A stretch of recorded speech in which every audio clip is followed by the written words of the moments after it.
Fixou para você? Beleza. Fixou. Então vamos lá. Bom, a gente já tinha se apresentado, né? Mas Aham. ficou no outro vídeo que não gravou. Mas vamos lá. A ideia aqui é falar sobre exercício físico com regularidade e segurança em casa. A gente já tinha falado que a gente trabalha junto na Clinimax e de uma hora para outra a gente se viu nessa nova realidade de fechar a clínica e manter os clientes ativos em casa, preocupados com o potencial sedentarismo que esse isolamento social poderia resultar, né? O sedentarismo é uma escolha muito deletéria para a saúde, a gente já sabe disso, especialmente para os doentes, né? Quanto mais a pessoa é doente e sedentária, mais risco ela traz para a sua saúde. Então, o sedentarismo traz várias outras escolhas ruins, né? Vários resultados ruins, como baixa autoestima, pouca saúde mental, a pessoa perde estética, né? Engorda, acaba não ficando com uma aparência tão bacana, tão feliz, e isso aumenta em até 5 vezes também o risco de desenvolver doenças crônicas com desfechos cardiovasculares negativos, como infarto, AVC ou outros problemas vasculares, neurológicos, degenerativos, né? E então a gente vê o exercício como um grande aliado para a saúde, tanto para prevenção, como para diagnóstico, como para tratamento.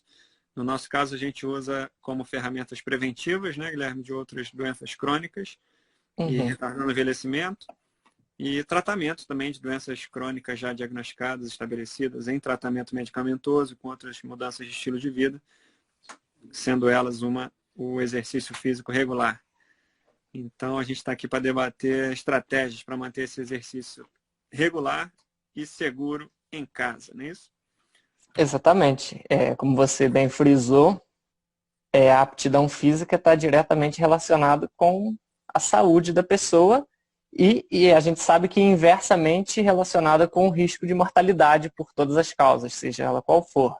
Ou seja, aquelas pessoas que estão bem condicionadas, que têm um nível de aptidão física mais elevado, vão estar em menor risco de desenvolver doenças e fatalmente evoluir a óbito. Então, o segredo é tentar se manter ativo, manter um bom nível de aptidão física ao longo da vida ou por maior parte dela, para que os riscos de qualquer doença, seja ela da ordem cardiovascular, osteomiarticular, metabólica, aconteça e também diminuir o risco de mortalidade, seja ela precoce ou quando for. Então, acho que é uma mudança comportamental, fugir do sedentarismo para que a gente possa ter uma vida plena, saudável e o mais longa possível e em boas condições, né? Ter uma vida longa e produtiva. Sem dúvida. E dentro desse contexto aí, falando já de comportamental, né? Como é que transfere esse comportamento em casa, isolado, que dá uma vontade danada de ficar sentado no sofá o dia inteiro, deitado na cama, vendo Netflix, maratona de séries? Como é que a gente muda nosso comportamento e se motiva para se movimentar, cara? Como é que É, você é um, poderia dizer aí para quem está assistindo? é um grande desafio,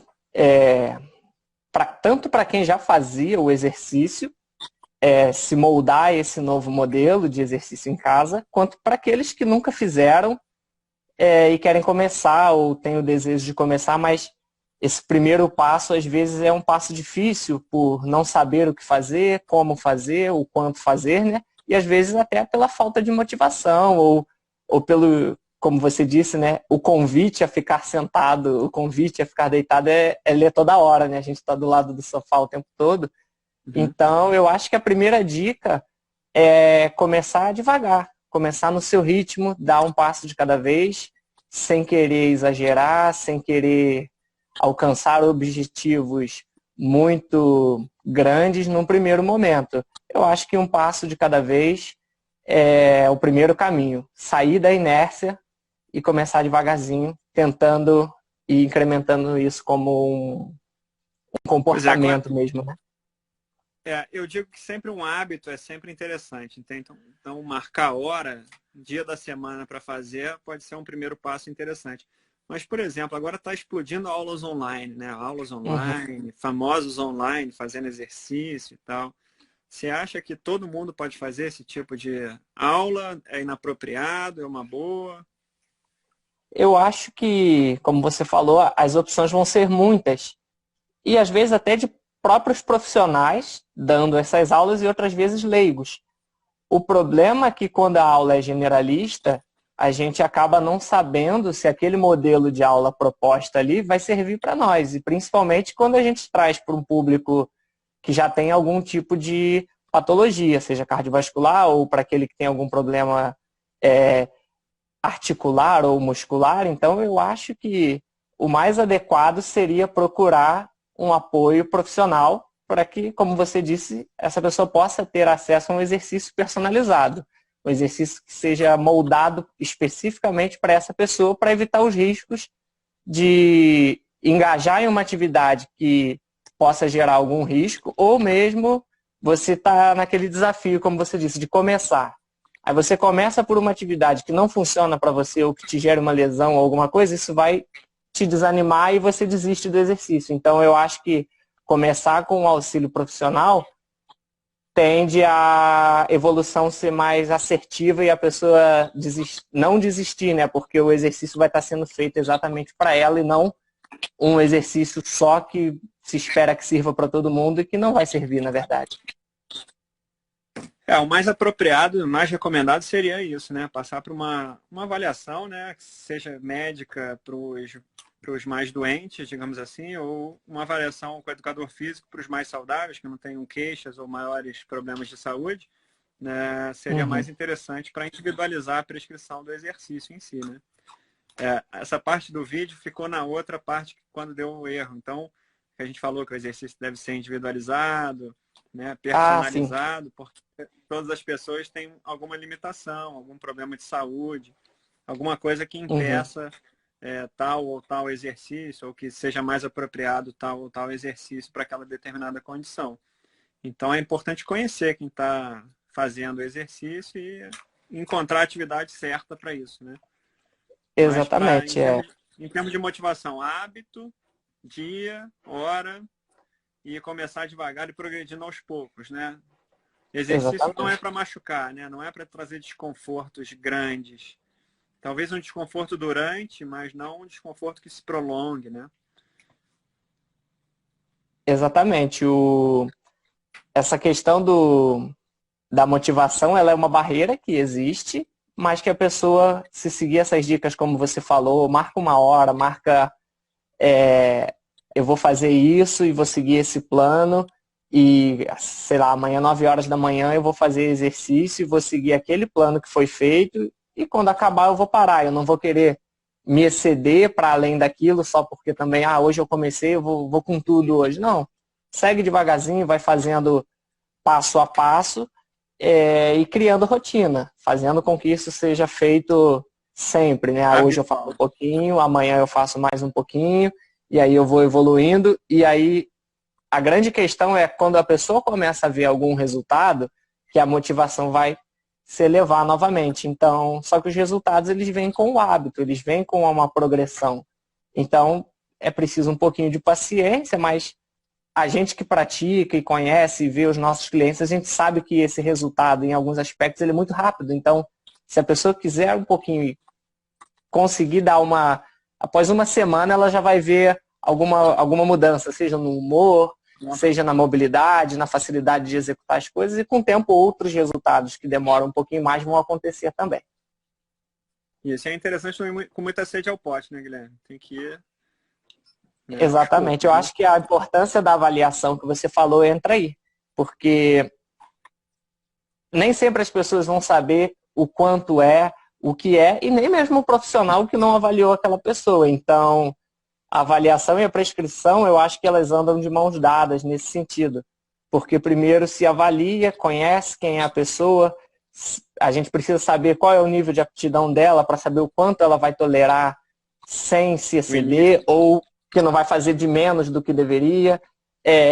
E a avaliação principalmente no público mais idoso, no público acometido por alguma patologia, alguns aspectos que são próprios do envelhecimento, como a perda do equilíbrio, problemas de flexibilidade, diminuição de força, que a gente sabe que no idoso isso é muito comum, uma perda de força muscular, alguns quadros de sarcopenia, o idoso fica sarcopênico, diminuição de capacidade cardiorrespiratória. Então, são características do envelhecimento, mas que variam de um idoso para o outro, de uma pessoa para outra, que a avaliação vai permitir guiar a prescrição para o caminho que seja mais exato, identificar o perfil daquela pessoa para que o exercício seja feito de forma mais assertiva. Isso, talvez uma progressão de exercício pode ser inapropriada se você não conhecer essas limitações, né, que determinado indivíduo tem. E aí você passa um exercício muito complexo para uma pessoa que ainda precisa de umas valências um pouco mais fundamentais, né? Já tem uma pergunta aqui, ó, qual é a dica para quem não pode ter individualização do exercício, para que todos possam praticar a atividade? Eu, particularmente, não gosto de barreiras para que o início do exercício aconteça, tá? Independente do saudável ou do doente. Um pouco de exercício já faz diferença na saúde. É claro que individualizando isso fica mais interessante. Mas o exercício de baixa intensidade tem pouquíssimos riscos à saúde, tá? Mesmo em doentes, tá bom? Mas é interessante que busque uma avaliação médica, nesses casos dos mais doentes, para que o exercício seja feito com mais segurança e com mais proveito, digamos assim, né? É isso? Então, exatamente. Eu acredito que para as pessoas que de maneira nenhuma conseguirem um contato profissional, tentar fazer como exercício as atividades que a gente já tem como o movimento diário, como, por exemplo, a caminhada. Caminhar é um movimento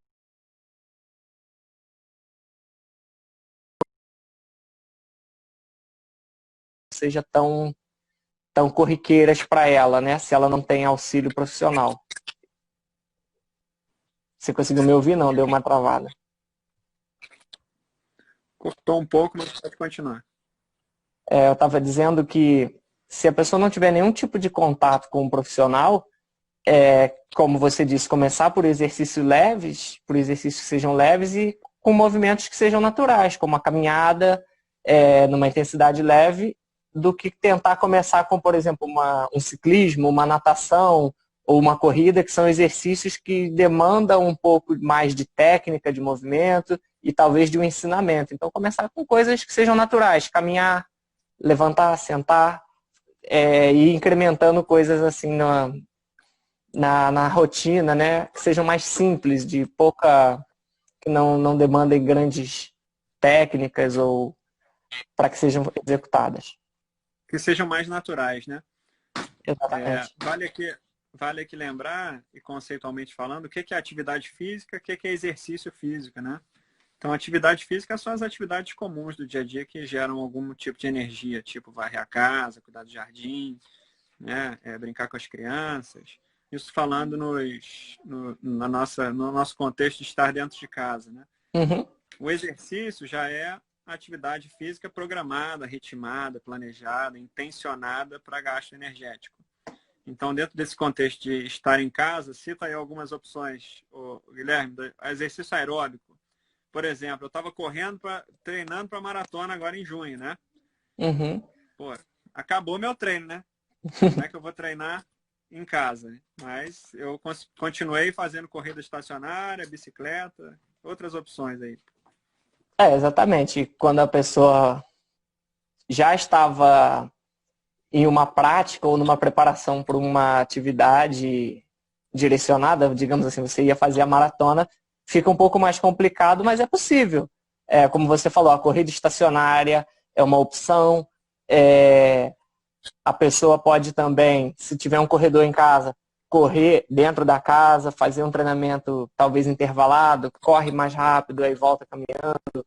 Ela pode fazer exercícios com peso do próprio corpo, polichinelo, pode fazer até exercícios aeróbios no sentido mais que incrementem com uma música, aulas ritmadas. Se a pessoa tiver a possibilidade de gostar do ciclismo também, e ela tiver a pessoa que fazia um ciclismo na rua, você compra um rolo desses e põe a bicicleta em cima e faz o ciclismo estacionário em casa, sem precisar comprar uma bicicleta ergométrica, né? Só o suporte que levanta a bicicleta já vai ser uma boa, não é tão caro assim, dependendo da possibilidade da pessoa. Então, existem muitas formas de se exercitar em casa, tanto para aqueles que estão começando, que podem substituir peso por itens de cozinha mesmo, quanto para aquelas pessoas que são altamente ativas, atletas.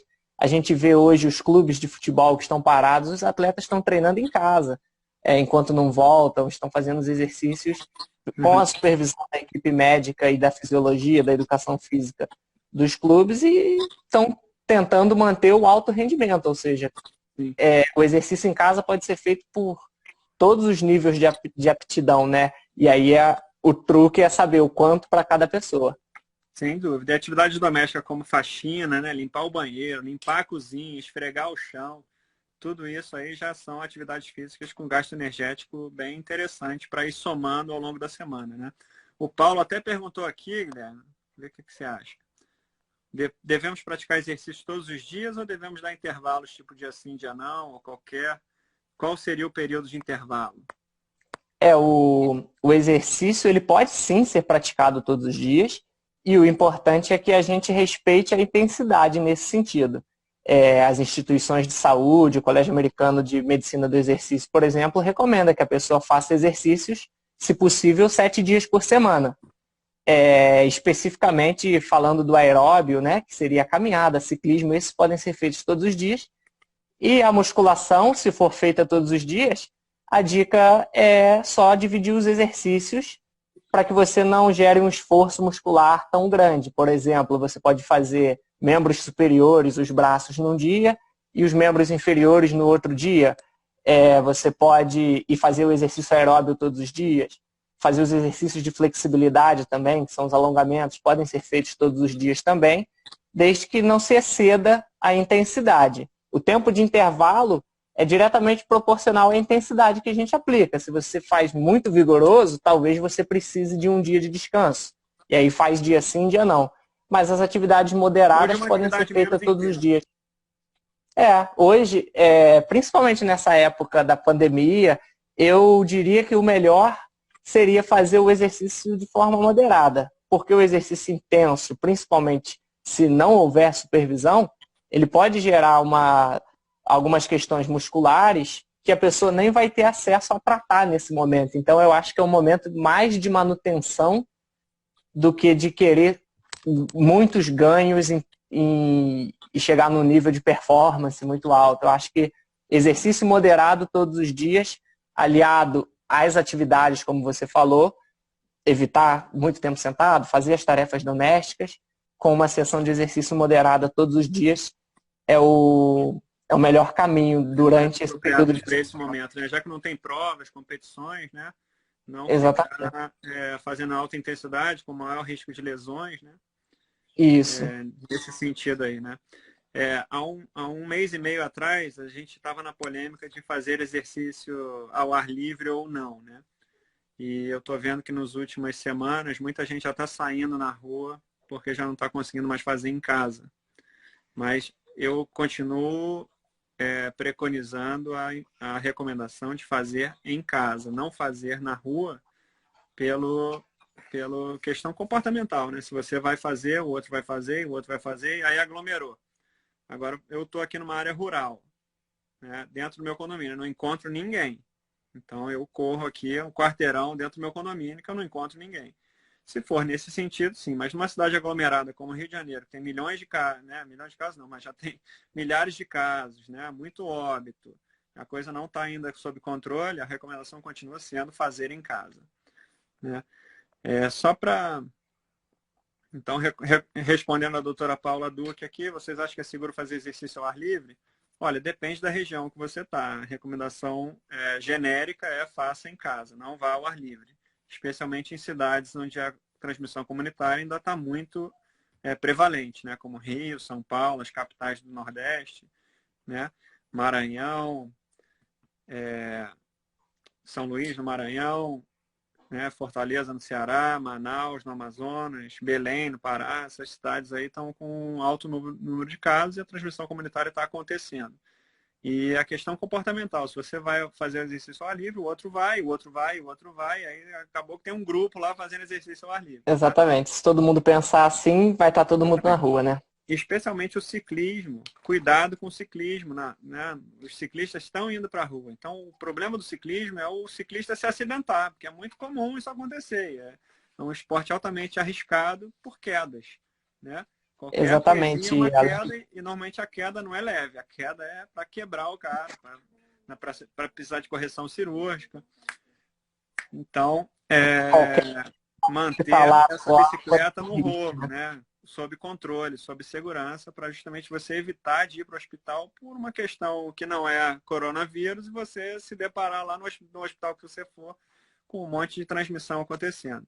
Então, respondido aí, doutora Paula Duque, não é seguro fazer exercício ao ar livre neste momento, né? Enquanto a gente está com essa recomendação de isolamento social.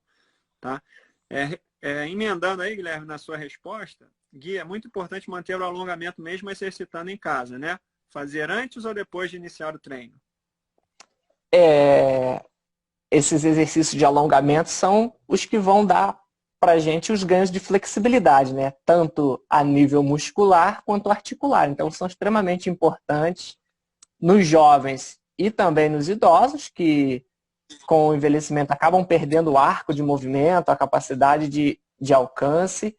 Em relação ao momento, se você está visando ganhos de flexibilidade, eu vou fazer esse exercício de alongamento para ganhar flexibilidade. Ele pode ser feito em qualquer momento. Mas se você quer aliar ele a um relaxamento, que é um efeito legal que o alongamento também dá, o exercício de flexibilidade, fazê-lo depois da sessão é interessante, porque você vai fazer o exercício, digamos, aeróbio, depois você passa para a força, que é a musculação, e esses exercícios vão gerar um nível de contração muscular. A gente fica com aquela sensação de perna pesada, de braço pesado por ter feito o exercício.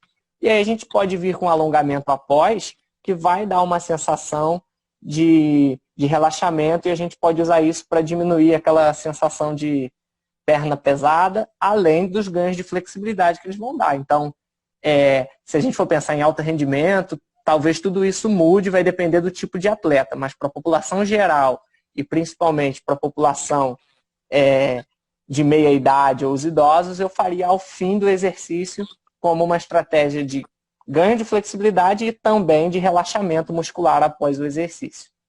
Perfeito. Acho que tem uma característica interessante lá na casuística nossa da clínica, é a seguinte. O que a gente viu? É que baixos níveis de flexibilidade condizem com maior mortalidade e pior qualidade de vida. Mas o contrário, altos níveis de flexibilidade não traduzem maior longevidade e qualidade de vida. Então, você não precisa, na verdade, ter uma excelente flexibilidade. Você só não pode ter uma flexibilidade ruim. Uma péssima, né? Uma péssima. Uma péssima é ruim para a tua saúde. Agora, uma ótima não necessariamente é bom. Então, o negócio é evitar a péssima, né?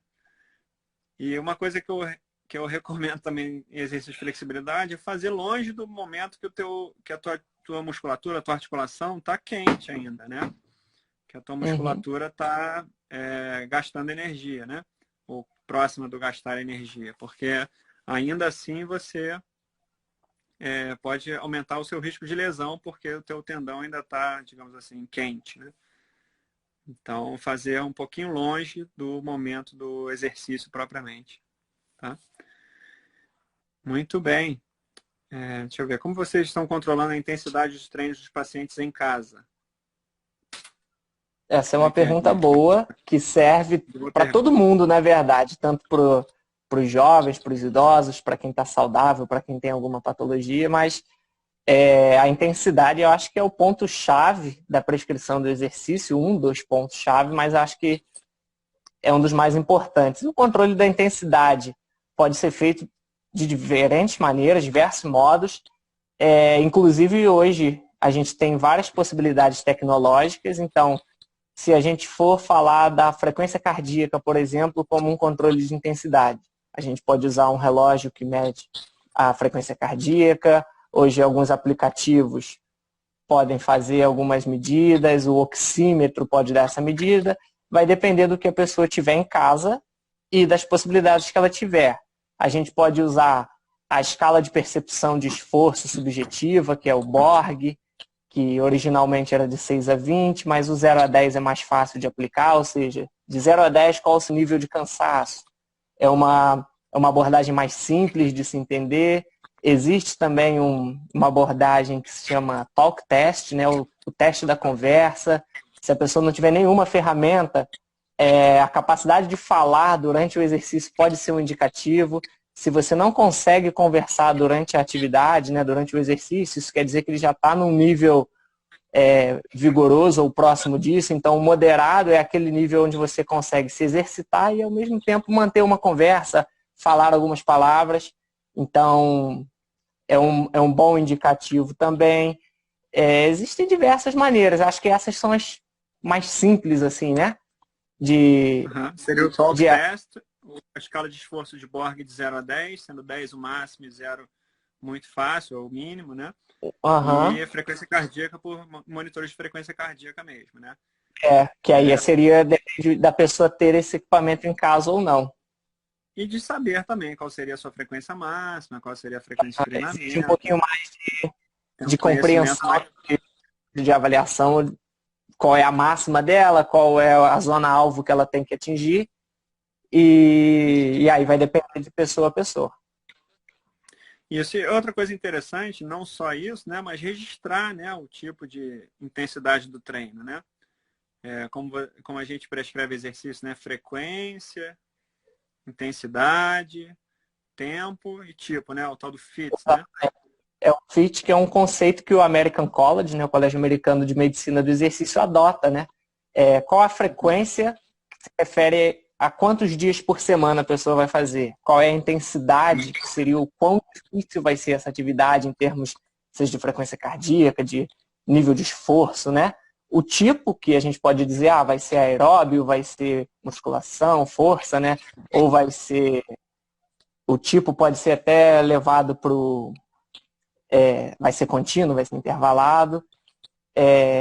Então, falei frequência, intensidade, tipo, e o tempo, que se refere à duração. Então, a prescrição, digamos, perfeita, ela vai levar em conta todos esses aspectos. Frequência, intensidade, tipo, tempo, e ainda tem um conceito mais novo que leva em consideração o volume e a progressão, que seria o conceito FIT-VP.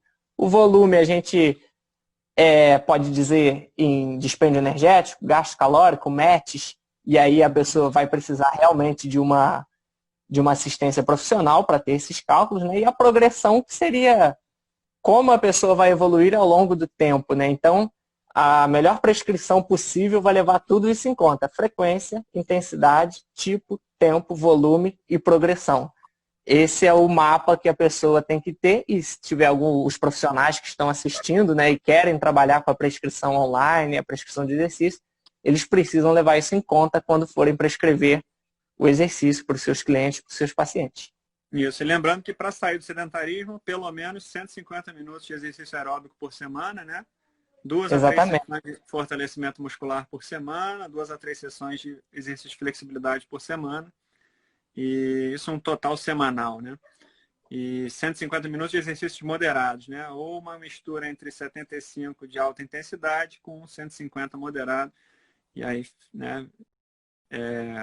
Contando aí todas as atividades físicas que possam contar na semana. Varrer a casa, limpar o carro, brincar com as crianças, enfim, tudo que gaste energia, né? Como saber se uma atividade está moderada ou muito intensa para mim? Uma pergunta. O melhor dos mundos seria fazer uma avaliação para saber qual é o seu máximo, e aí, em cima desse máximo, nós podemos calcular percentuais. Por exemplo, um indivíduo faz uma avaliação e se descobre que a frequência cardíaca máxima dele é 150. Então, a gente sabe que 100% é 50 e vamos calcular percentuais dessa frequência cardíaca. O moderado seria entre 65% e 75% da frequência máxima da pessoa. Um jeito, assim, para o leigo calcular em casa aí facilmente, não serve para todo mundo, é uma equação, uma fórmula, 220 menos a idade daria a máxima. Para os jovens, isso até se aplica mais fácil, sem nenhuma doença cardíaca, alguma coisa assim, do tipo. Então, 220 menos a idade. Um jovem de 20 anos, então 220 menos 20, ele vai ter a frequência máxima de 200. E aí a gente coloca ele entre 65% e 75% desse valor, ele vai estar no esforço moderado. Se ele não tiver nada disso, pode ser pela percepção de esforço dele mesmo. A escala de 0 a 10, o moderado fica entre o 3 e o 5. Do 5 para lá já vai entrando no vigoroso. Ou o talk test, você precisa estar um pouquinho ofegante, mas ainda conseguir conversar. Se você já não consegue manter uma conversa, ele já está ficando vigoroso. E assim, nesse momento de pandemia, como a gente já estava falando antes, o exercício de alta intensidade não está recomendado, né? Esse exercício dentro de casa, ele não traz maiores benefícios do que o exercício de moderada intensidade, que é um exercício com menos riscos de lesões, né? E qualquer lesão pode te tirar da atividade por até, né, pelo menos 2 semanas aí. Então, para isso, a gente faz o exercício um pouco com mais segurança, com menos risco de se machucar, não é isso? Exatamente, o objetivo mais de manutenção.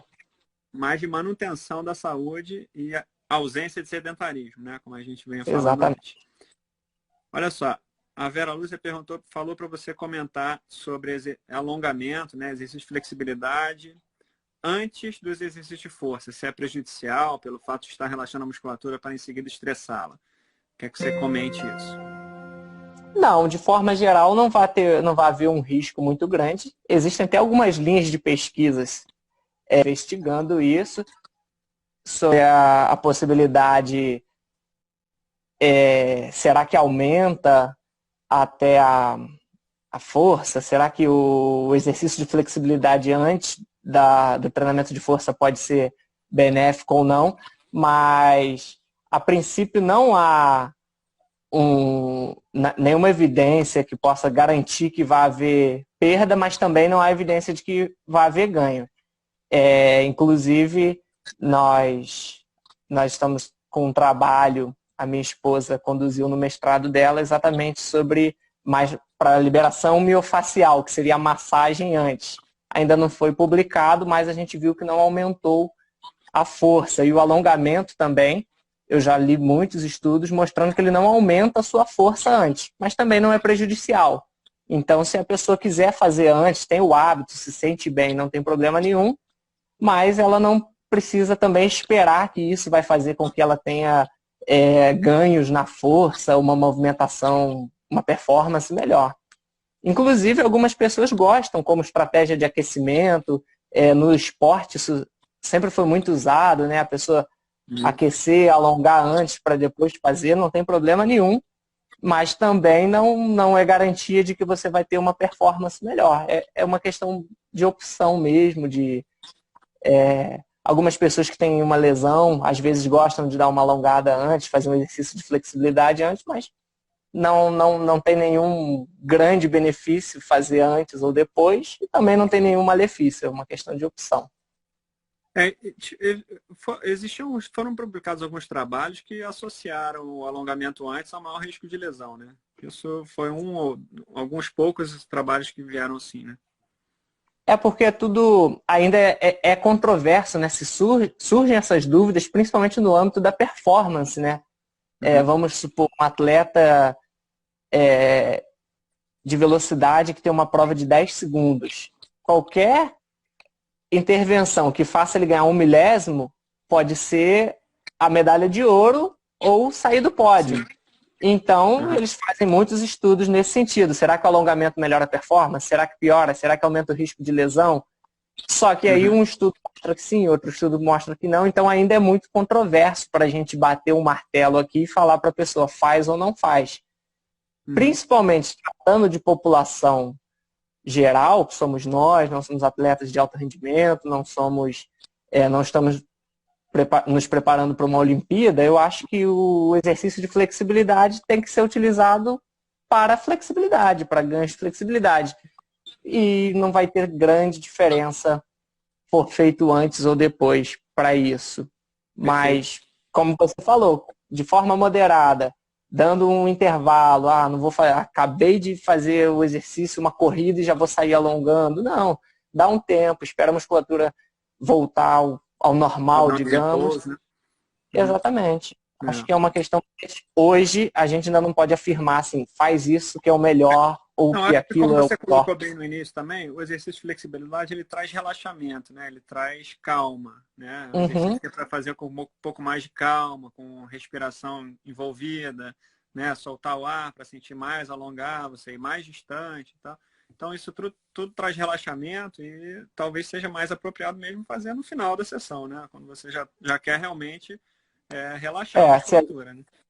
a gente pegar como base, dentro dos princípios da prescrição de exercício, quem é da educação física aprende isso bem lá no comecinho, existe uma curva que a gente tem durante o treino, né? A gente começa numa intensidade Aquece. mais baixa, subir no aquecimento, né? Chega no pico da sessão, onde a gente mantém a fase principal e depois a gente precisa de uma queda gradativa. Isso ao longo da Sim. sessão inteira, como a gente falou, incluindo aeróbio, força, flexibilidade, equilíbrio, coordenação. Então, os exercícios de alongamento, eles não geram um esforço metabólico, cardiológico muito grande. Então, eles podem entrar tanto como aquecimento, quanto no final. Uhum. E eu acho que no final eles são positivos, principalmente por esse benefício do relaxamento. Então, vamos imaginar uma sessão, a pessoa começa com uma caminhada por uns 10 minutos, vai se aquecendo, aí começa com um trote, uma corrida, aí faz isso por uns 20, 30 minutos, começa a descer a intensidade de novo com uma caminhada, faz a musculação, que vai gerar um estresse metabólico, mas não tão grande cardiológico, o duplo produto é mais baixo, ou seja, a pressão e Não frequência sobe. cardíaca não vão subir tanto quanto no aeróbio, A ou duração é seja, mais baixa. já vai estar diminuindo e finaliza com os exercícios de equilíbrio, de flexibilidade, de coordenação, que vão ter demandas fisiológicas menores também. Então, eu acho que é um mapa, né? A gente começa baixo, vai subindo, mantém um pouquinho alto e vem descendo. E a flexibilidade, no âmbito prático, se encaixa muito bem nessa última parte da sessão. Sim, sem dúvida. Ó, o professor Claudio perguntou aqui, ó, você esperaria que um jovem com 20 anos de idade, 5 anos depois, aos 25 anos de idade, sua UFC máxima iria cair 5 ppm? Não, de maneira geral, se ele for fazer um teste cardiopulmonar e fizer lá com eletro, eu, por exemplo, tenho 28, meu último teste eu fiz na Clinimax com 27 e eu cheguei a 204, ou seja, essas contas elas são estimativas mesmo, eu acho que ter essa resposta só mesmo fazendo um teste cardiopulmonar para saber qual realmente é a frequência máxima daquele indivíduo. O meu Isso, caso a gente mesmo, eu já com publicou também um 27 cheguei a trabalho. Isso, a gente já publicou um trabalho na Clinimax também, mostrando que até os 35 anos de idade, você pode assumir que é 188 batimentos por minuto máximo, que Uhum. você vai estar com bem pouco erro. O Daniel, nosso colega da Clinimax também, perguntou aqui, o exercício de flexibilidade de forma dinâmica poderia ser uma boa estratégia, se falando de aquecimento? Sim, pensando em aquecimento, sim. A única ressalva seria os alongamentos balísticos para os idosos, dependendo do caso, ele pode, aqueles exercícios de ficar se abaixando e levantando, para quem tem um problema de coluna, aqueles balísticos que se usavam muito antigamente, o próprio colégio americano recomenda evitar, dependendo da situação, digamos, osteomioarticular desse indivíduo, né? Se ele tiver alguns problemas de articulação, coluna, joelho, os balísticos talvez não funcionem muito bem. Mas para a população geral, sem problema.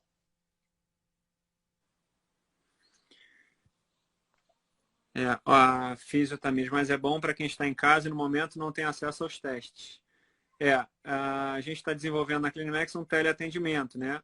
Então, pelo teleatendimento, existem vários questionários para a gente estimar certas limitações, certas características do indivíduo. Então, já dá para individualizar bem a prescrição a partir de certas informações e pelo exame que a gente faz pela câmera do teleatendimento. Então, isso tem funcionado bem, né, nesse início de incorporação da coisa. E os teleatendimentos têm acontecido pelos profissionais também, um a um, individualizado, por vídeo. E isso também tem funcionado bastante bem. O contato por vídeo a gente tem visto que faz a pessoa ficar mais regular no exercício, né? Criando um hábito, uma pessoa ali cuidando disso.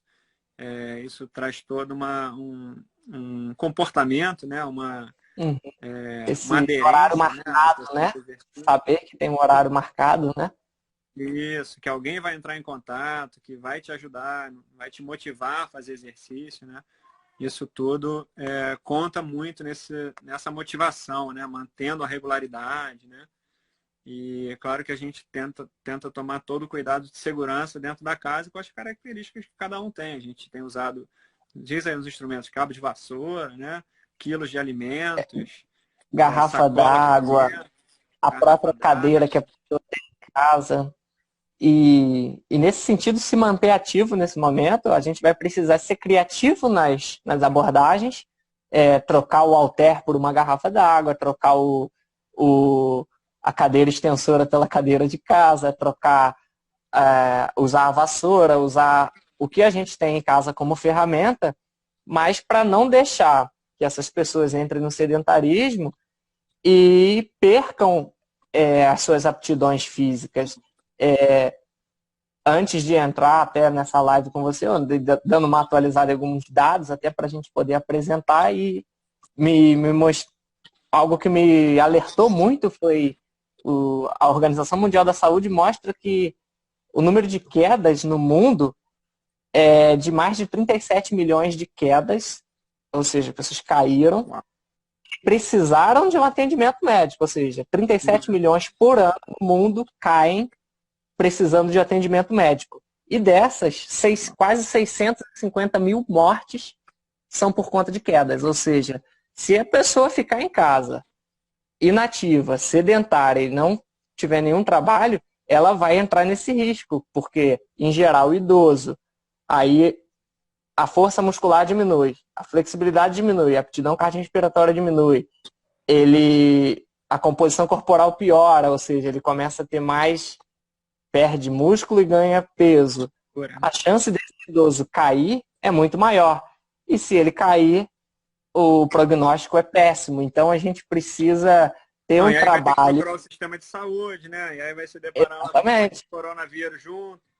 E aí você chega no hospital para tratar um pé que você torceu, ou se for algo mais grave, um fêmur fraturado, e ainda sai com o coronavírus se sair, né? Então a gente tenta manter o exercício para evitar os riscos de, por exemplo, uma hipertensão descontrolada. A gente sabe que o exercício é ótimo para manutenção da pressão, um diabetes descontrolado também, o exercício vai melhorar glicêmicos, né? Glicêmicos, ansiedade, tudo isso que o exercício melhora, durante a quarentena principalmente, eles são fundamentais, porque qualquer momento que essa pessoa tenha qualquer descompensação em alguns dos sistemas, pode gerar uma necessidade de atendimento médico presencial, que pode ser um risco nesse momento. Então, o ideal é que a pessoa fique em casa, fazendo os exercícios, sendo bem orientada, para que o risco dela de desenvolver qualquer necessidade médica diminua. Essa pessoa precisa ficar saudável e bem em casa. Isso aí. Vale lembrar também que o exercício uma vez por semana já faz diferença, mas ele aumenta o risco de você se lesionar. Porque você precisa de uma adaptação mais habitual do seu sistema musculoesquelético, principalmente. O sistema cardiopulmonar, ele se adapta muito facilmente e rapidamente. Então, você se sente muito bem do ponto de vista respiratório, né, de ventilação, de batimentos cardíacos, mas o seu sistema musculoesquelético, ele precisa de mais tempo para ter uma adaptação, né, para ter uma adaptação mais duradoura, digamos assim, ou com menos risco de você se machucar ou ter, enfim, ter alguma lesão, algum desconforto, alguma dor inesperada, né? Exatamente. A adaptação neuromuscular se dá com repetição. Podemos citar o exemplo do basquete. Você começa a arremessar uma bola errada. E você vai arremessando, até o ponto que você começa a acertar. o exercício é da mesma forma. Para você ter uma adaptação muscular e ela depende de uma adaptação neural também, ou seja, o comando vir lá da cabeça, do sistema nervoso, chegar nos músculos, passar pelos tendões, isso desenvolver mecanismos Habilidade, né? técnicos, habilidades, ganhos de força, hipertrofia, quando é o caso, flexibilidade, isso depende de repetições. Isso entra naquela questão da frequência. Com que frequência você executa essas ações para que ela possa surtir um efeito e que esse efeito seja duradouro, porque o efeito também vai se perdendo. E muitas pessoas estão passando por isso na quarentena. Tinha um nível habitual de atividade física e esse nível começou a cair e ela entra em um dos princípios do treinamento, que é o destreinamento, né? Quando você fica parado, você perde. É mais fácil de recuperar do que quem nunca fez, mas você perde. Então, o ideal é não perder, é manter o seu nível de atividade, até para depois disso tudo você ter mais facilidade para voltar, seja para academia, para clínica, para sua corrida na rua. Aproveitando aí dentro desse contexto, a gente teve uma declaração polêmica aí de uma pessoa polêmica também, dizendo que o histórico de atleta, né, impede o coronavírus, né, de pegar o coronavírus. Não é bem assim, né? Todo mundo está suscetível igual. Só que Exatamente. quem tem uma ótima condição aeróbica, se pegar o coronavírus, fica com uma condição aeróbica ainda boa. Quem tinha uma péssima condição aeróbica e pega o coronavírus, deteriora bem mais essa condição aeróbica, né? Então ele fica muito mais depletado, né? Fica muito pior em relação ao cara que era bem condicionado. Então o cara que é bem condicionado talvez saia mais fácil, né? E mais bem recuperado do que o cara que estava sedentário sem fazer grande atividade. Só um parênteses aqui para a gente responder a Angelita. Com quanto tempo de antecedência eu preciso comer para fazer os exercícios? Olha, isso foi uma pergunta que fizeram para mim há pouco tempo atrás, uma matéria jornalística, que eu respondi, olha, depende da intensidade do exercício, depende da duração do exercício que você quer fazer.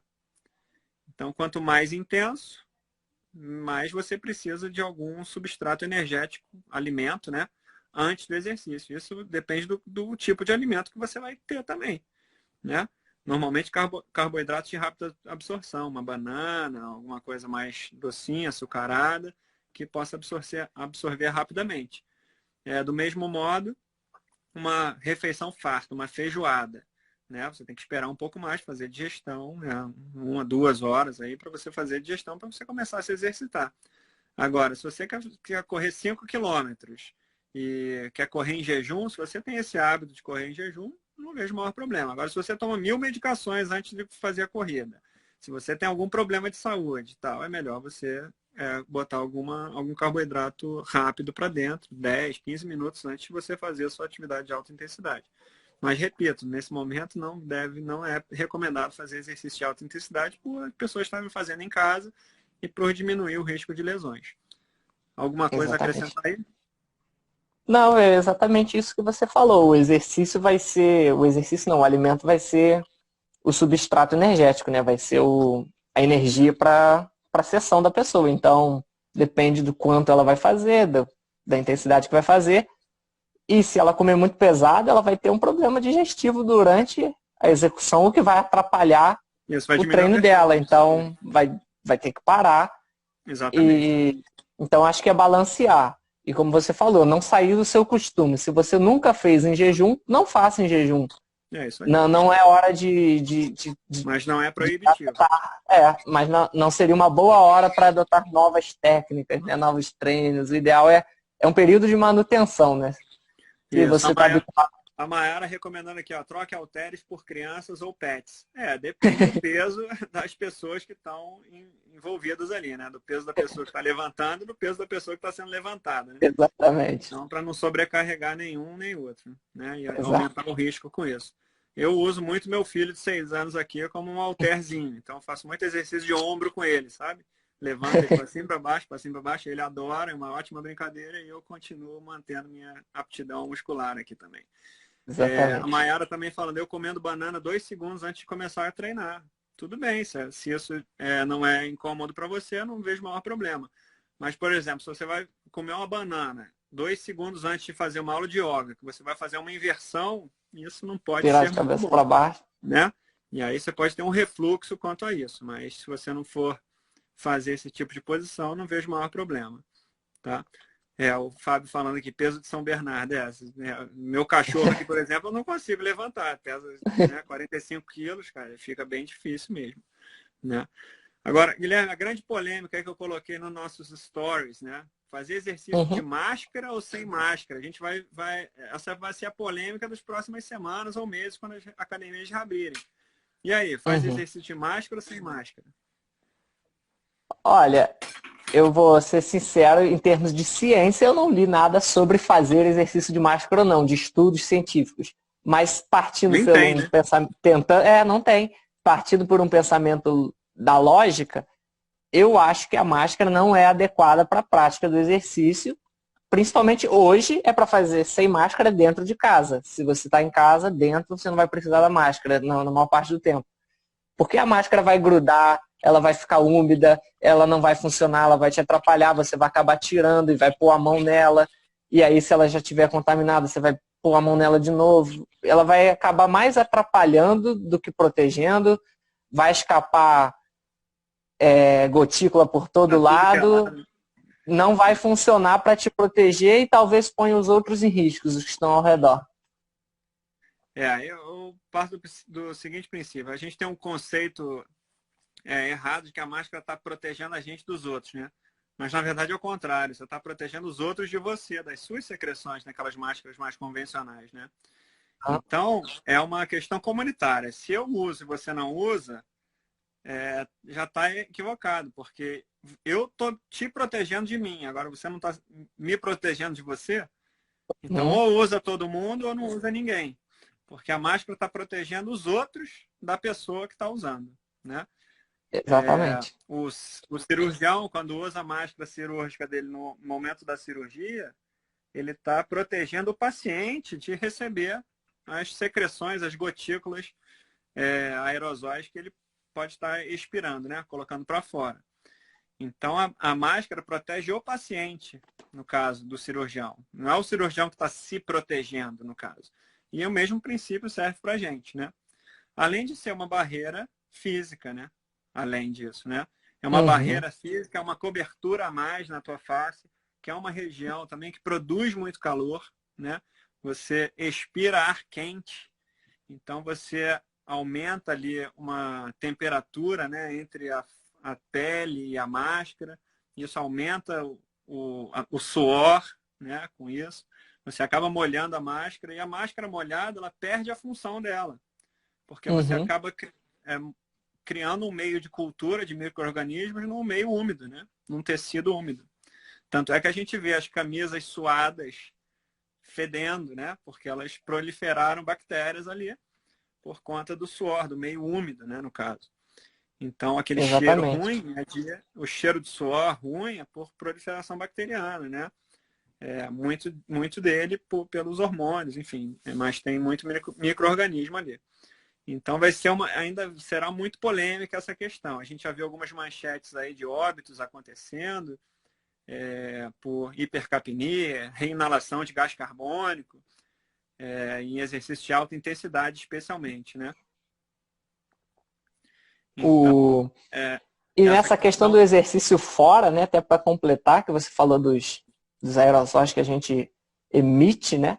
Um Uhum, estudo recente mostrou que caminhando nós podemos lançar até 5 metros de distância, uhum, correndo 10 metros e se for o uhum. ciclismo até 20 metros. E aí o desafio vai ser esse. Como garantir que as pessoas que estão pedalando vão estar até 20 metros de distância dos que estão em volta?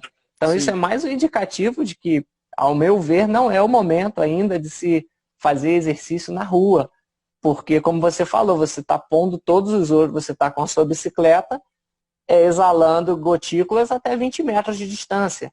E aquilo sim, fica no ar e leva um tempo até se assentar. Então, quem passar por ali, fatalmente vai sim. pegar o ar que você exalou. Se você tiver contaminado, mesmo que assintomático, talvez você possa passar esse vírus para uma outra pessoa. Então, e como você falou, se todo mundo resolver ir para a rua fazer, todo mundo vai estar. Acabou o isolamento, né? Ah, eu Exato. vou ali rapidinho. Se todo mundo pensar assim, a rua fica lotada. Então, hoje ainda é ficar em casa. E como vai ser feito quando o isolamento for sendo, a restrição for diminuindo, vai ser um desafio essa questão do isolamento. Mas, com certeza, a máscara vai atrapalhar muito. Isso. E lembrando que exercício de alta intensidade se aumenta em 10 a 15 vezes o seu volume de ar durante o exercício. Exatamente. Né? Então, isso também, o uso da máscara atrapalha, porque você cria uma barreira física, é mais um anteparo para a resistência inspiratória. Então, você pode baixar a performance, né? Você pode realmente ter reinalação de gás carbônico e ter algum efeito ruim com isso, tonteira, né? Passar mal mesmo. Então, exercício de alta intensidade, eu creio que não seja indicado você usar máscara, mas os exercícios de musculação, exercícios de mais baixo gasto energético, eu acho que não vejo maior problema. E você? Exatamente, porque, como você falou, o exercício aeróbio em si, em especial os de alta intensidade, vão aumentar as incursões respiratórias, a ventilação vai aumentar muito e aquilo ali vai ficar uma situação insuportável. A musculação não exige tanto do sistema respiratório. Então, talvez ela seja tolerável realizar o movimento sem uma sensação tão ruim e sem umedecer tanto assim a máscara.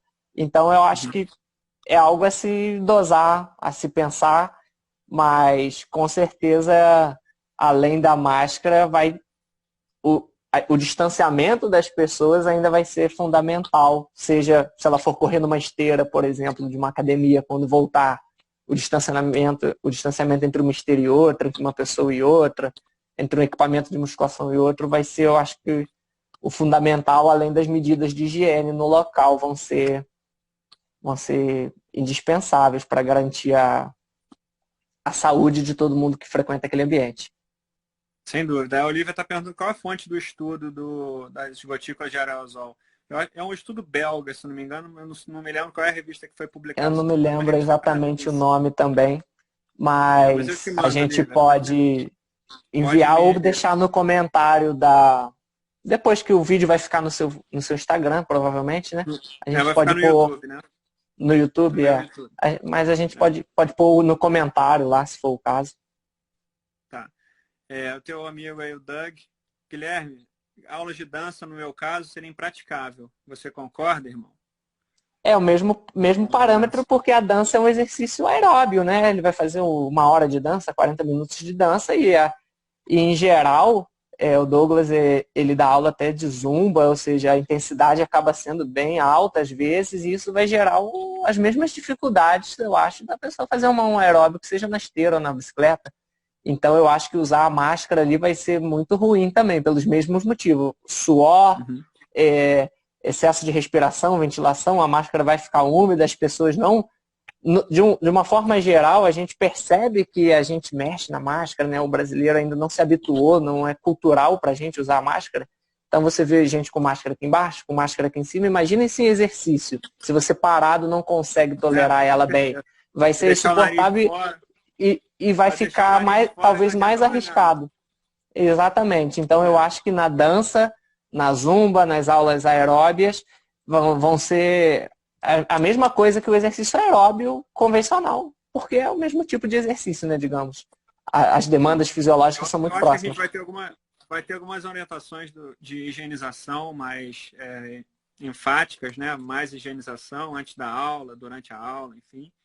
E vai ter que ter uma recomendação das pessoas teve algum sintoma, cara, tem que ficar 10 dias sem ter contato com ninguém, para você não passar isso para ninguém, né?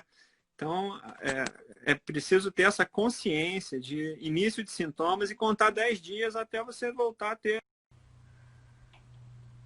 Vamos ver se o pessoal vai voltar. Então, só pra gente... Vamos ver se entram de novo aí pra gente. Você queria falar de mais alguma coisa, cara? Não, mas eu já recebi a informação aqui mesmo que aquele estudo do ciclismo, caminhada e corrida foi um estudo feito na Bélgica e na Holanda. Foi uma participação de 2 lugares, um estudo multicêntrico. Ainda estou tentando aqui achar só o nome do autor, porque veio a mensagem já no WhatsApp aqui Ah, Me legal. avisando aqui, ó, é o estudo da Bélgica mesmo, mas em participação na Holanda também, Universidade E a Tecnológica de revista? Eindhoven. E Não, a ele não revista? recebi ainda a informação aqui, Não? ainda não. Eu só recebi que foi Tá, esse me multicentro manda que entre, depois a pra eu ler, por favor. tá, entre Bélgica e Holanda, mas ainda não achei o paper exatamente qual foi. Uhum. Vamos ver se entram aí. Aí esse complemento fica gravado lá. Eu já vi que o outro vídeo ficou gravado no IGTV, Aham, mas eu vou colocar no YouTube também, tá? tá.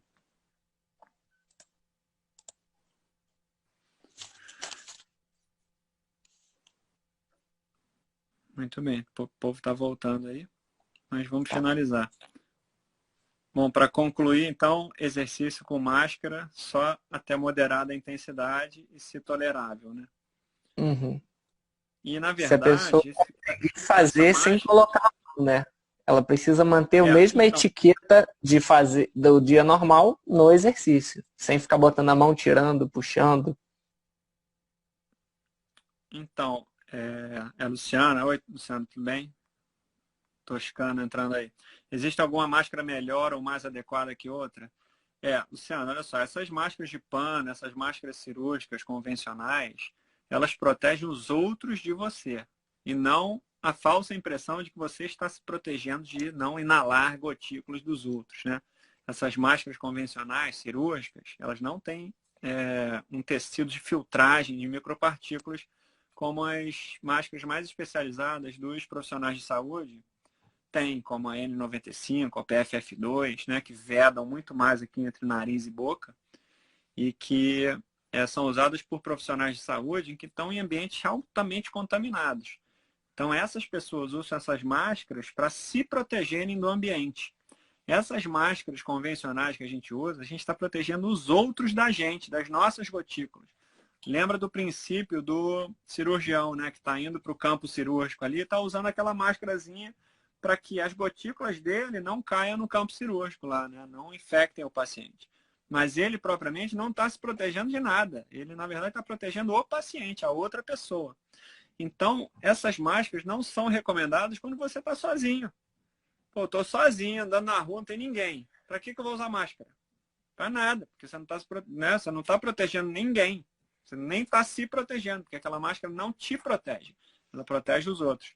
Aquelas máscaras te protegem no sentido de evitar que você fique colocando a mão no teu rosto, na tua boca e tal. Então, uma barreira física que faz com que você não toque o teu nariz, a ponta do teu nariz, não fique roendo a unha. Então, te protegem de você também, né? De você levar o vírus ou a mão suja lá na boca, na mucosa e realmente se infectar. Então, ela tem essa proteção, autoproteção e tem a proteção dos outros, né? Mas ela não te protege propriamente de não inalar o vírus. Então, respondendo a sua pergunta, tem uma máscara mais ou outra apropriada? Acho que a máscara mais confortável é mais apropriada, né? Eu comprei uma máscara aqui bem legal de neoprene. Então, é uma máscara bem anatômica e tal, bem confortável, tecido confortável, né? E que realmente ela impede as minhas gotículas de se esparramarem pelo ambiente, mas é uma máscara confortável, que dá para tolerar bem ali por muito tempo, tá? Então, eu recomendo uma máscara que seja confortável. Agora, quanto mais vedada a máscara no nariz e na boca, pior é para a performance, pior é o desconforto. Eu já passei com essa máscara, eu já passei 3 horas com essa máscara mais fechada. É altamente desconfortável, né? Os profissionais ficam todos marcados, é doloroso o negócio, né? E a gente tem aquela questão também, né, João, de que uma máscara comum é indicado que a gente troque a máscara a cada 2, 3 horas, não é? Isso. Por Uhum. conta da umidade que vai gerar num fluxo respiratório de repouso. Se Isso. você tiver em exercício, que vai ser muito mais alto, de quanto em quanto tempo esse cara vai ter que tirar, a gente não sabe. É. Então, eu acho que o exercício de máscara ele vai ser um desafio, É um porque desafio. se Então, parada ela perde propriedades com 2, 3 horas, em exercício a propriedade vai se perder em alguns minutos, em 30 minutos, exatamente. não sabe, vai depender da intensidade, vai depender da pessoa, né, do quão Isso. ofegante ela vai estar ali. Então, Luciano, então, existe alguma máscara melhor ou mais adequada que outra? Eu acho que a máscara mais confortável é a mais adequada, porque você vai ficar mais tempo com ela. Agora, qual a indicação para a corrida? Te pergunto direto, assim como me perguntam direto. Acho que essa resposta é bem polêmica e eu te falaria, olha só, exercícios de alta intensidade não devem ter máscara, porque é um complicador, é uma barreira física, você piora a performance, você piora o seu padrão respiratório. Se aumenta a reinalação de gás carbônico, isso pode trazer males, né? Baixa oxigenação, enfim, acho que vai cair performance de uma certa forma. Então, eu não recomendaria máscara para exercício de alta intensidade. Eu recomendaria, sim, um grande distanciamento nesse momento que a gente está, ou fazer exercício, evitar exercício de alta intensidade nesse momento que a gente tem que ficar em casa. E aí, assim, a gente diminui o risco de lesão, risco de complicações. A ideia agora, nesse momento, é só manter a saúde, né? Então, a recomendação é não faça alta intensidade em casa. Eu acho que tem que fazer moderada intensidade para manutenção da sua aptidão física, né? Nas mais variadas valências dela. Correto? Guilherme, quer acrescentar algo? Não, é perfeito, é exatamente isso aí. Eu acho que o risco para a saúde nem é alto assim, sabe? Eu acho que é um risco para performance mesmo, né? É o fato de você desanimar com o exercício, né? Pô, eu vou lá fazer meu exercício, mas pô, tô de máscara. Cara, eu não vou mais. De máscara eu não vou. Aí para eu não fazer isso, eu não vou fazer nada. Aí eu fico em casa sem fazer nada, fico sentado, deitado, né? Talvez um moderado em casa seja mais efetivo do que querer ir para a rua, botar a máscara, fazer alta intensidade e não conseguir. E aí fica aquele exercício mal feito, não deu a intensidade que eu queria, me incomodou. Aí eu já estou na rua, fiquei com medo de ficar sem máscara, boto, tiro. Então talvez um moderado em casa hoje seja o melhor, né? O melhor cenário. Isso. Muito bem, temos várias pessoas aí, legal. Muitas pessoas conhecidas aí assistindo a gente.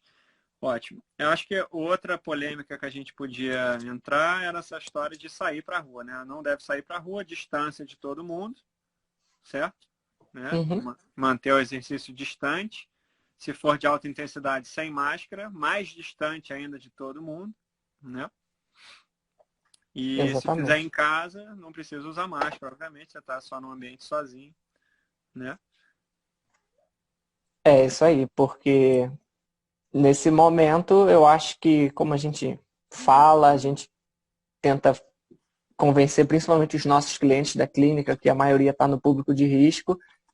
O mais importante hoje é a saúde, não é o momento de grandes performances, não é o momento de querer se preparar, como você fala, eu queria uma maratona. A gente vai precisar repensar algumas coisas, colocar as prioridades na frente, e a prioridade é a manutenção de saúde, todo mundo permanecer bem, evitar problemas de saúde, evitar problemas médicos, lesões, E evitar o idas a hoje. sedentarismo, né, cara? Acho que a mensagem principal é essa, né? Você não ficar sedentário, apesar de estar em casa isolado, né?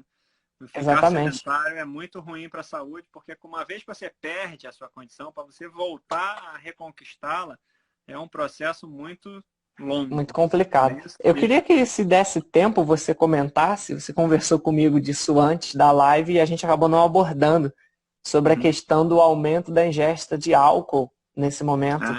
Então essa é uma grande questão. Acho que foram duas matérias muito interessantes no New York Times semana passada. Uma sobre o aumento de sedentarismo nos isolados, né, nos confinados, enfim, as pessoas ficam em casa. E a outra, logo em seguida, 2 dias depois, foi o aumento da ingesta alcoólica semanal, né? Isso preocupa muito, porque a ingesta alcoólica regular, né, ou habitual, diária, acaba também levando as pessoas para o sedentarismo, né? Porque o padrão alcoólico não te motiva para fazer exercício. E se essa ingesta for exagerada, no sentido de muita dose no mesmo dia, faz com que você tenha um sono ruim e acorde mal. E aí te mantenha num processo, num círculo vicioso aí de mais sedentarismo. Você não faz porque estava bebendo aquele dia, ficou ali sentado, bebendo, tomando, Isso. comendo um negocinho, e no dia seguinte você está mal. E aí você não faz de novo o exercício, né? Porque está se recuperando. Exatamente. Então tem que cortar esse ciclo vicioso aí E se você gosta muito de álcool e tal, ou limita a dose, né, para uma dose por dia só, ou você limita o dia da semana, né? Tal E dia faz o você beber exercício antes de começar, né? e Ah, fazer faz o exercício antes de exercício, começar, depois exatamente. ali É, para aquilo porque não virar desculpa de não fazer, né? é um comportamento que a gente tem visto, né? O comportamento sedentário e com alta ingesta alcoólica. E especialmente em fases da vida, né? Dos idosos, principalmente, né? Das pessoas que estão mais no final da vida, para um comportamento muito deletério para a saúde, né? Acaba diminuindo a imunidade também, né? A ingesta alcoólica reduz a imunidade. Uhum. Então, também você aumenta a chance aí de pegar doenças oportunistas, viroses, como o coronavírus, né? Por estar com o sistema imune aí um pouco alterado por conta de excesso de álcool, né? Exatamente. E vai atrapalhar todas as outras condições, como a gente falou, né? O álcool atrapalha no controle da pressão arterial, ele atrapalha no controle do diabetes, ele atrapalha numa série de coisas que se No nesse equilíbrio momento corporal, né? o equilíbrio corporal se descompensar nesse momento, a pessoa vai precisar de um atendimento médico. E é o pior momento possível para ir ao hospital por algum motivo que não seja o coronavírus. Então, qualquer comportamento que possa ser nocivo ao controle metabólico geral da pessoa, Uhum. ele precisa ser evitado ou diminuído para evitar a chance da pessoa ter que ir ao hospital, ter que ir ao médico, sair de casa para questões Sim, que não seriam urgentes, mas estão sendo por questão comportamental, né? claro. Cara, eu acho que eu te perguntei isso aí, qual o grande motivador, né, para te manter fazendo exercício com regularidade, né? Acho que o principal motivador, cara, é a tua saúde. É o bem mais precioso que a gente pode ter, né? Então, nesse momento de pandemia, aí, que está todo mundo em casa e tal, acho que a gente tem que agradecer a nossa saúde. Para a gente manter a saúde, tem que comer bem, se exercitar bem, ter um bom sono, bons hábitos e bons relacionamentos. E para terminar Exatamente. essa nossa live longa aí, Guilherme, 1h25 já, com 2 vídeos, um dos fatores que faz você aumentar a aderência ao exercício é você fazer exercício com alguém. Nesse momento, é difícil fazer isso, né? Mas os meios tecnológicos ajudam muito nesse sentido. Então, você poder fazer uma pedalada na ergométrica falando com outra pessoa, pode ser interessante. Fazer exercício junto também, através dessa ferramenta que a gente está usando aqui também. Né? Várias pessoas famosas ficam fazendo isso ao longo do dia. Chamar alguém para fazer uma série de yoga junto com você pelo Zoom, né? Então, tudo isso ajuda você a manter a motivação, manter a regularidade, mas lembra do hábito, lembra da hora, do dia, né? Não deixar muitos dias sem fazer alguma atividade, tá? Para você manter realmente a tua saúde em dia, né? A gente vai sair dessa pandemia uma hora, as pessoas vão passar a circular na rua de novo, todo mundo vai fazer exercício ao ar livre de novo, e que isso que volte, né, no mesmo patamar que a gente estava antes, ou muito próximo dele, né? Exatamente. Essa questão do hábito que você falou é importantíssima e eu acho que a pessoa tem que acordar assim, vou fazer 9 horas.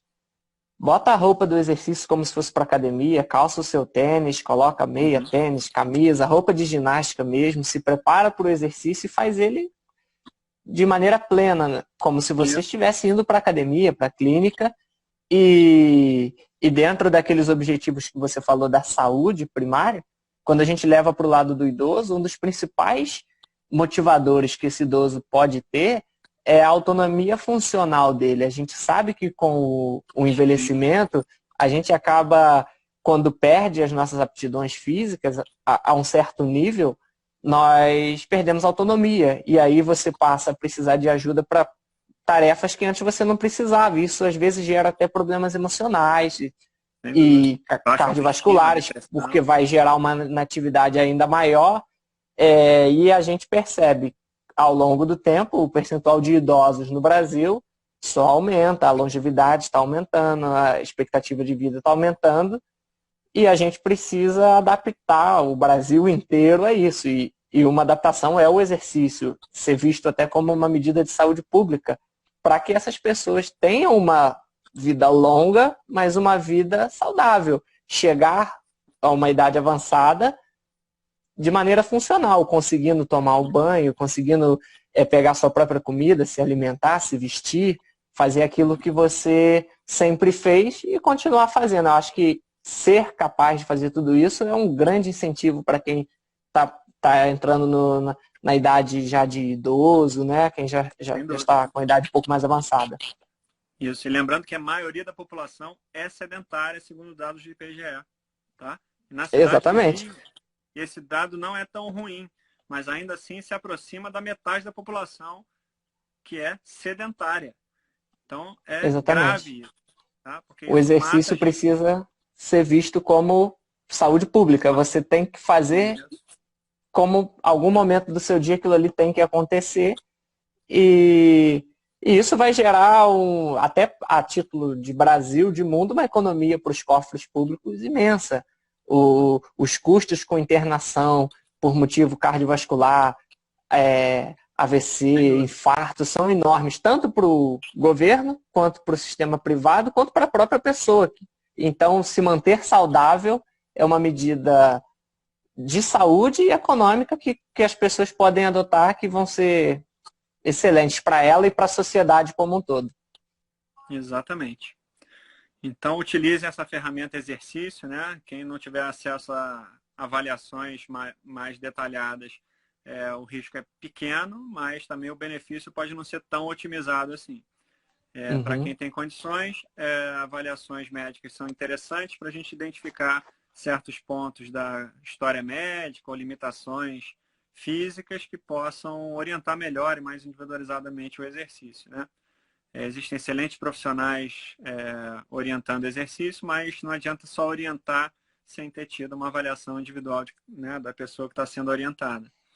Então, acho que recomendo aí, quanto mais complexidade clínica ou idade a pessoa tiver, mais ela vai precisar de uma avaliação antes de iniciar, mas eu acho que isso não pode ser um impeditivo para que o início aconteça.